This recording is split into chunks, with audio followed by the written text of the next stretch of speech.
Hello అండి. అందరూ ఎలా ఉన్నారు? బాగున్నారా? ఇదెప్పుడో సమ్మర్‌లో తీసిన వీడియో అండి. మా కోడలు అల్లుడు ఊరొచ్చిన తర్వాత ముంజికాయలు కావాలని అడిగితే అక్కడ కట్ చేయడానికైతే వెళ్ళాము. అక్కడ ముంజికాయలు కోసారండి మా ఆయన. అక్కడే కట్ చేసుకొనైతే తిన్నాము. ఎప్పుడో సమ్మర్‌లో తీసిన వీడియో ఇప్పుడు పెట్టారేంటి అనుకోకండి. కొంచెం నాకు హెల్త్ ప్రాబ్లమ్స్ ఉండడం వల్ల నేను వీడియోస్ చాలానే తీశాను. కానీ వీడియో ఎడిటింగ్ చేయలేదు. అప్‌లోడ్ కూడా చేయలేదు. ఇప్పుడైతే రోజుకో వీడియో పెడతాను. నా ఛానల్ కొత్తగా చూసేవాళ్ళు ఎవరైనా ఉంటే తప్పకుండా సబ్స్క్రైబ్ చేసుకోండి. ఈ వీడియో నచ్చినట్టయితే లైక్ చేయండి. అక్కడ ముంజికాయలు కట్ చేసిన తర్వాత అయితే తినేసాము. తిన్న తర్వాత మా కోడళ్ళు ఇద్దరున్నారండి. మా అన్నయ్యల పిల్లలు వాళ్ళ కోసం కూడా ముంజికాయలు కట్ చేసి ఈ తాటి మట్టకైతే గుచ్చాము. ఇలా గుచ్చితే ఎన్ని కాయలైనా తీసుకురావచ్చు. ఎందుకంటే అవి కొంచెం బరువుగా ఉండవు కాబట్టి వాటితో తెచ్చేయొచ్చు.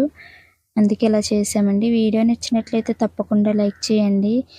ఎవరైనా కొత్తవారుంటే నా ఛానల్